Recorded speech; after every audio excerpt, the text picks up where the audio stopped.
Well, we're glad that you're here today. It's always a wonderful opportunity to meet together to worship and spend time in God's Word.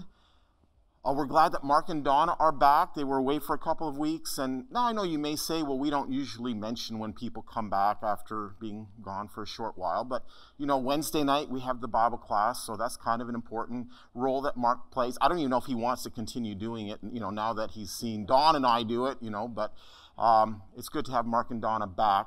Now, you may say, you know, isn't that a little bit overboard, you know, mentioning so much about Mark and Donna being back? Well, it gets a lot worse than that. Like, the whole lesson is on how much we missed Mark.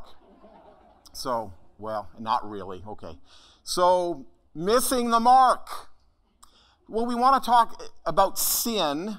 Today, we're just going to do an overview of what sin is and kind of the words that the Bible uses in Greek. So that would be the New Testament.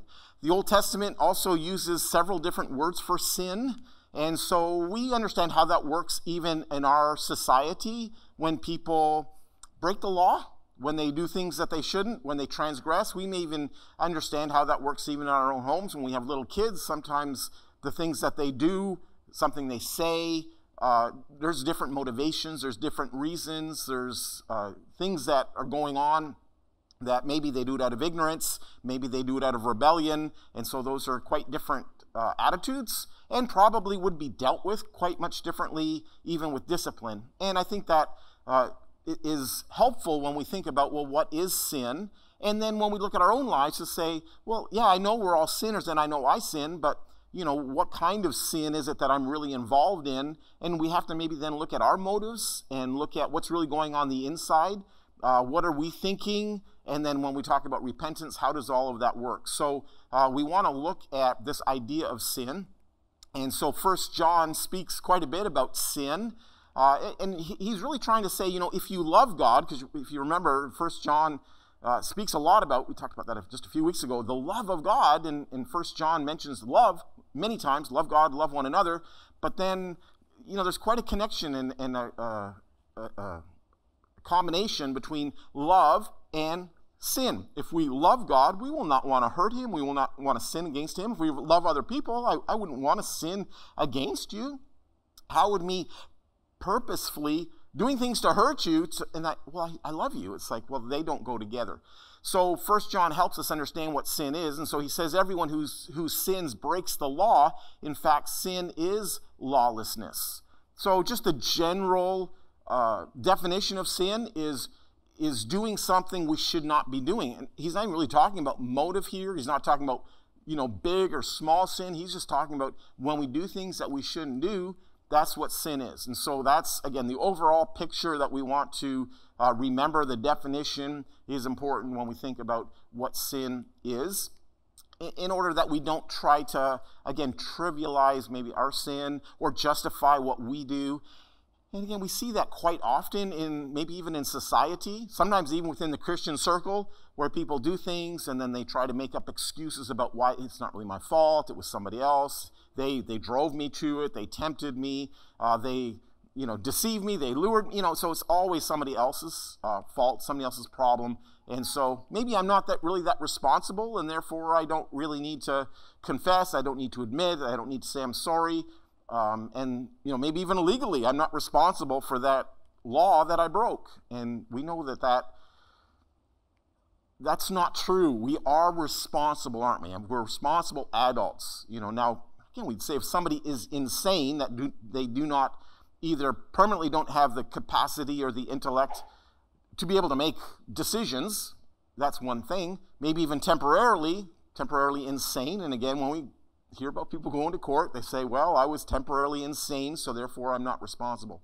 But most of us, does anybody here want to admit right now they're insane? You know, usually we don't say, hey, that's me. You know, I'd like to, most of us, even people, quite frankly, that sometimes we would say they are kind of insane. They wouldn't even recognize it themselves. They wouldn't say that they are. So that's kind of another piece of the problem, when people don't even recognize where they're at, even with their ability to make good decisions. But sin is just breaking the law.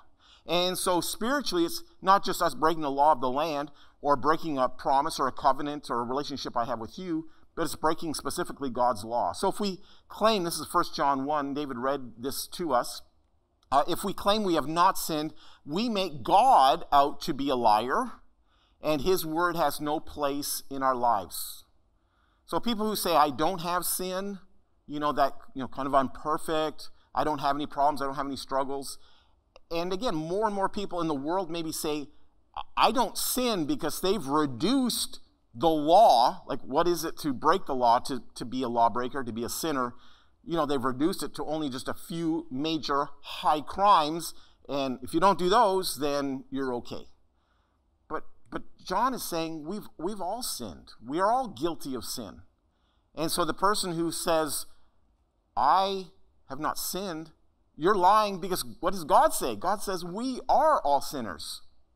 And yet that's the first thing that we need to understand if we're going to come to Christ. I mean, why would somebody in the world that doesn't know much about the Bible, doesn't know much about Jesus, why would they say, I think I need Christ in my life. I need, his atonement. I need a Savior. I need forgiveness. I need reconciliation.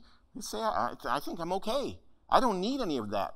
So until people realize what their true condition is, they're not really going to be seeking any remedy. They're not going to be seeking any help. They're not going to be seeking any one to come in and guide them through this path that they're on. They'd say, I think I'm okay. But as Christians, we definitely know that we cannot say, I'm without sin. So that's the first thing, that when we say, I have no sin, then we're really calling God a liar, because he says, yeah, we have all sinned. But then in verse 8, just a little bit earlier, he says, if we claim to be without sin, we deceive ourselves, and the truth is not in us.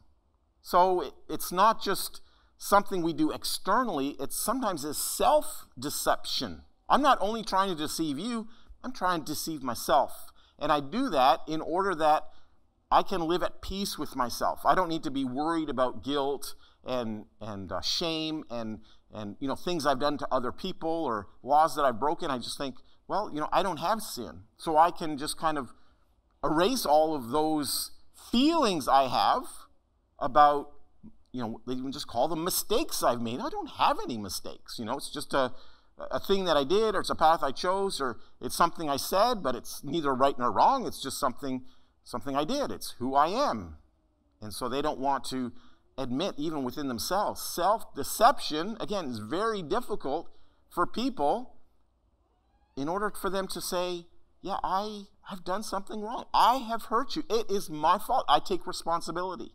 And maybe even going to a person to say, would you forgive me? I am sorry. Well, would we be willing to do that with God?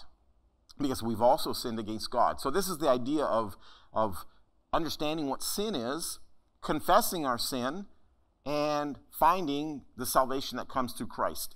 So we're just going to go through a few of the Greek words. These are the ones that are used mostly in the New Testament, where it talks about what sin is. We would say the different ways of sin.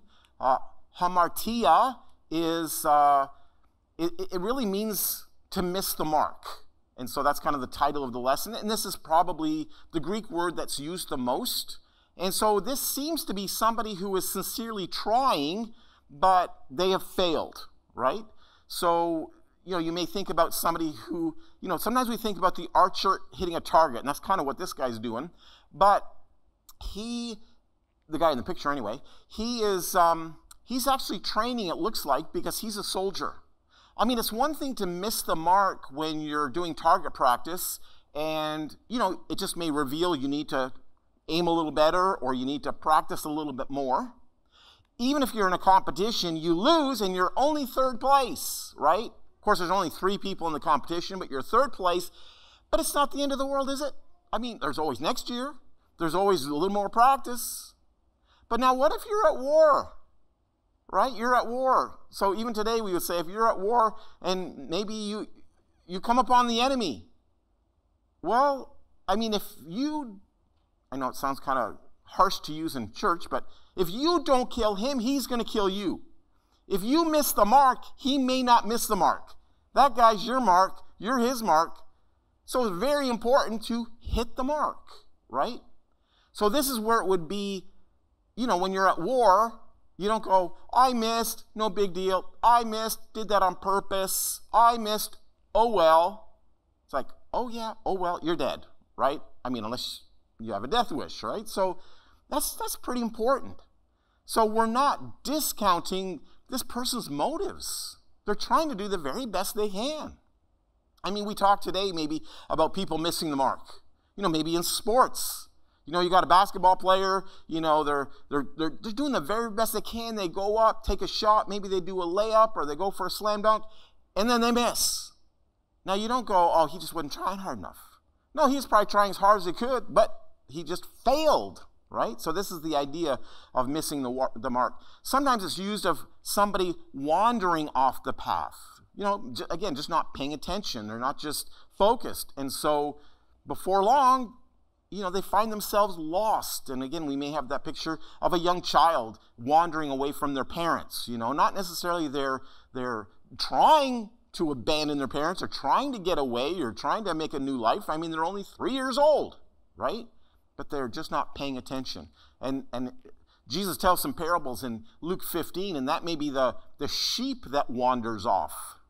But it's interesting that in that parable, we also find there was a son who asked for the father's inheritance, and what did he do? He kind of wandered off. Maybe he had a little more ignorance than we would give to him. Maybe he was just a young man and, just wasn't thinking clearly. He was just kind of going by his motions. He was going by what he thought would be good for him. He wasn't really necessarily thinking about anybody else but himself. Sometimes that's what kids do, right? Did you know that? Sometimes do we have any teenagers? I just want to make sure I'm not going to offend anybody too bad. But sometimes, teenagers can be selfish, right? And just think about themselves. By the way, I know some adults like that. Actually, I'm looking at most of them right now. No, I know. We're all like that, right? Sometimes we just don't grow up. We're still very selfish. But this is what this guy, he wandered off. This is the word that he missed the mark. He wandered away, and now he went in living a life of, we call debauchery or sinfulness, wickedness, lawlessness. He was just doing his own thing. But the interesting thing is, when he was coming back to his father, he said, I will say, I have sinned. I've missed the mark. I've not lived up to what I should have been living up to. I should have known better, but I didn't. And now I've wandered away and I've sinned. I've sinned. And you remember what he thought about his sin. This is what he thought about his sin. I'm not even worthy anymore to be called your son. This is what my sin has done. This is how I feel about my sin, that I'm really even unworthy to come and ask to be in your house, to be a slave, but it's all I have left. You're my only hope. You're the only one that'll accept me. You're the only one that loves me. You're the only one that cares. I'm just throwing myself down at the mercy of my father, or we would say the mercy of the court. And this is what he's doing in confessing his sin because he was wandering away. William Barclay said, sin is the failure to be what we might have been and could have been. So God has a plan, a purpose, a direction for our life. And we say, no, I think I'm going to choose something else. So we never really live up to our potential, our God-given potential. We never live up to the plans and purposes that God has for our life. We maybe try to recognize it and try to stay on the path, but we never fully succeed because we've got sin. And so we still struggle with that. So we are all continually working through this. The second one is parabasis, and that is a different kind of sin. That's something maybe a little more clear. It's something, when somebody draws the line, we would say that, we've drawn the line in the sand, and we all know where the line is. We see the line.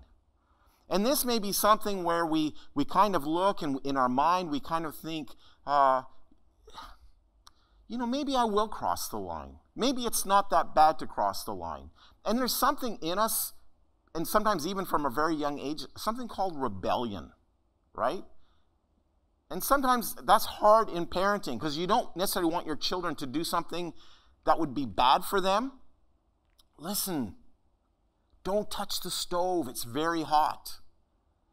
Now, maybe they didn't even have in their mind of touching the stove, but you're trying to warn them because you don't want an accident to happen.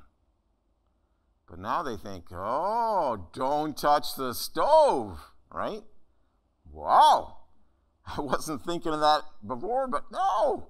I have a great desire in my heart to go and touch the stove. Why would you do that? Because somebody said no. And so this is the idea of Here's the line in the sand. This is the direction. This is the command. This is what you are to do. And so sometimes people find that there's a great thrill or an excitement, the adrenaline rush, just the way even the chemicals in your mind work, that this is a thrill to do something I'm not allowed to do. Even though, if mom and dad said, listen, Johnny, touch the stove, touch it, just do it. No, I'm not going to do it. I refuse to do it, So there's something in us that just says, okay, I want to cross the line. So there's a line between right and wrong. So it's not just, an arbitrary line. It's something that's very clear. It's for a purpose, and it's trying to help us. And just like the parents we would say boundaries on their children as far as what they would do and where they can go and who they can go out with and the things that they participate in, just all those things that parents do. They set boundaries so that it keeps a child safe. The line that God has drawn. And so that's kind of where we get into what does the Bible say how we should live. And again, God's commands are for our own good. He doesn't do it just to make our lives miserable. He wants to make our lives better. He doesn't do it so that we would be held back. He does it so that we would succeed. He doesn't do it so that we would be unhappy. He does it so we can have joy in our life. You see, there's a difference, and that's why he makes these laws, so that we can really have true life. So it's when we do something and we know it's wrong. It's like, again, the line in the sand is clear. There's no getting around it. But sometimes we just want to cross over it. So this is the verse in Romans chapter 4 and verse 15, where there is no law, there is no transgression.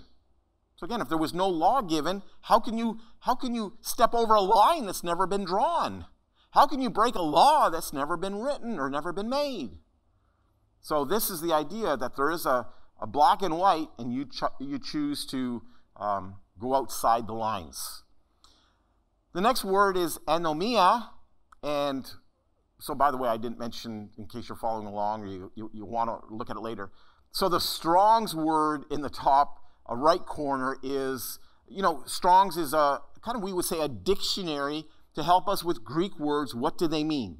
So a lot of this comes from these words. So if you are studying on your own, you can look it up. And certainly there's so many online materials. You can look it up very easily yourself without even any help from me, but just looking up what these words mean and how they apply to our life.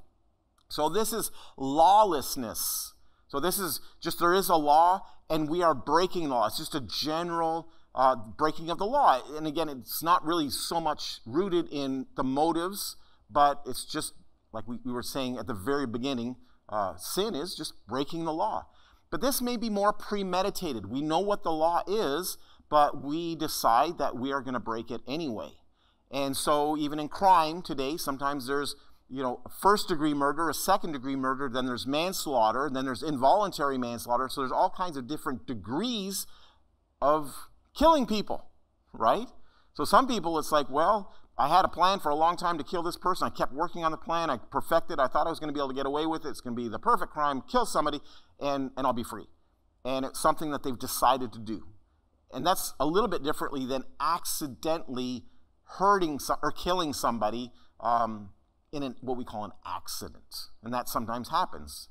We know that sometimes even when people commit manslaughter, involuntary manslaughter, there's still a penalty. It's almost like you should have known better. You should have been more careful. You should have, looked before you did that, or you should have checked the equipment before you allowed them to work. Just whatever it is, there's still some responsibility you have, but it certainly is different regarding why people sin in that way. So this word is the rebellion against God, because we know what is right and wrong, and we know what the law is, but we rebel purposefully. Sometimes the word is translated iniquity. So again, sometimes in the Old Testament and New Testament, and again, depending on what translation of the Bible you use. So the newer translations try to use words that we may be a little more familiar with. So a lot of times they would use things like lawlessness and sin. Now, sometimes when you just talk to people that don't know the Bible, you say, boy, that's iniquity, or even that's a transgression, great words, and they describe a lot, but a lot of people are like, what? Transgression. Trans seems like going over, to gress something, so that, again, seems to be something that has a limit on it, right? So transgress is going over the limit. But, so this word iniquity, maybe it's, again, a word we don't use a lot, but sometimes it's translated that way. So this is speaking about, and again, these words are used many times in the New Testament, so I pull up one verse, and certainly there's a lot of other verses you could turn to look at how this word is used. But here Jesus in Matthew 23 is talking to religious leaders. Like we say, people who know the Old Testament very well. They've studied it. They're very familiar with it. They talk about it, and they debate it, and they, get in deep with it. And sometimes they've even memorized it, right? So you should know better. But Jesus is saying to them, you are sinning in your heart, and the Old Testament deals with that, and you just think you're better than other people. You think you're okay. So outwardly you appear good. Everybody thinks you're a nice person, but inwardly you're full of hypocrisy and this anomia, this lawlessness. It's what you should be doing, but you refuse to do it. And so that's the idea of breaking this law that they should know. The fourth one is paraptoma, and that is, again, it's maybe more accidental, it's more incidental, it's something that you weren't necessarily planning on doing. So again, you think about somebody out on a very cold day like it was last week, and then you've got some ice on top of the snow, and you don't really see it, and you go out, and you slip, and you fall. Has anybody here ever slipped and fallen on purpose? You kind of go out and say, how can I slip and fall really hard on my back, and, maybe even throw out a few vertebrae, or, break my elbow, fall, I mean, that would be fun. Let's try it. Anybody? We don't do that, right? But sometimes people fall, they slip, they're not paying, could just be water on a very glossy floor, and, so you have these signs sometimes, be careful. And that's what we need to do. Be careful, because sometimes we can slip and fall, and that's not something you necessarily plan to do or purpose to do, but you end up doing it. So it may be somebody like losing their temper. You don't necessarily plan to do that, but maybe talking with somebody or working on a project. Okay, so that's how I lose my temper. How do you lose your temper? You know what I mean? So I don't know how people lose their temper. What situation makes you very upset and angry, and then you start having thoughts you shouldn't have. Sometimes you say things you shouldn't say, or hopefully you're not hurting other people when you lose your temper, but people do all kinds of things when they lose their temper, but it's not necessarily something premeditated. It just kind of comes up all of a sudden, and we need to learn how to control our temper. And so again, this word sometimes is translated as transgression. So Galatians chapter 6 says, if anyone is caught in a trespass or anyone's caught in a sin, you are spiritual, would go and restore that kind of person. And so this is the person that, it's the way that they've sinned, right? So it's kind of more of a slip or a fall. And then opheilema. So this is another one that just kind of describes a debt we have. So when we sin, we are indebted. In other words, God looks at us and we have a price that we cannot pay, right? So we do sing that song, I had a debt I could not pay, and Christ is the one who paid that debt, right? He paid the debt that I could never pay. So to owe something, so you get into a lot of debt, and again, maybe that would be the picture of the man that owed his master a huge sum of money. We keep asking, well, how did he get into so much debt? How does somebody do that? But that's what we do when we sin. We get indebted to God. Today we say, how do some people get so indebted, maybe even to credit cards? Somebody says, well, I've got $40,000, $50,000 in credit card debt, and I have no money even to pay off the minimal, amount. It's like, well, how did somebody get that far in? And maybe they would, in their mind anyway, would have justified reasons, but they're in so much debt, they're over their head, they cannot pay. How can they? And so this is what we have with God, a debt that we have to pay, and we can't pay it. And so that's what sin is. That's how sin is described. And so in what we call sometimes the model prayer or the Lord's Prayer that Jesus gave to us in the Sermon on the Mount, Matthew chapter 6, forgive us our debts as we forgive our debtors. So this is the idea of debt. The wages of sin. So that the wages, it's the debt, it's what we owe, the wages of sin is death. And so that's, a responsibility that we have. But the wages of sin is death. But listen, it's the free gift of God. It's the free gift that God extends. It's him wiping the debt clean. Not because of anything we've done, and not because of anything we can do in the future. It's not like, well, God wiped the slate clean, but hey, God, I'll try to repay you. Just forgive it, and I'll still give you, $30 a week, right? Or you forgive my sin, and I'll try to be a better person. No, we're not trying to barter with God. We're not trying to, make a deal. He's forgiven us. Now, out of love, out of just mercy, and that's kind of the big theme that we looked at just this last Wednesday night in the parable that Jesus gave of a woman had so much sin in her life. She recognized her sin. She was weeping at Jesus' feet and drying with her hair or anointing with perfume. It's her forgiveness that made her love. She wasn't trying to pay anything back. But you remember, it's the religious leaders that said, I'm good. I don't have any debt to God. Oh, I've got a few sins, but I've paid those off because I tithe and I pray three times a week, and I pray every day, and then I fast 3 times a week. I do all these religious things to pay back my debt. And so I don't owe God anything. As a matter of fact, I don't think he owes me anything. I think we're pretty well even. We're equals.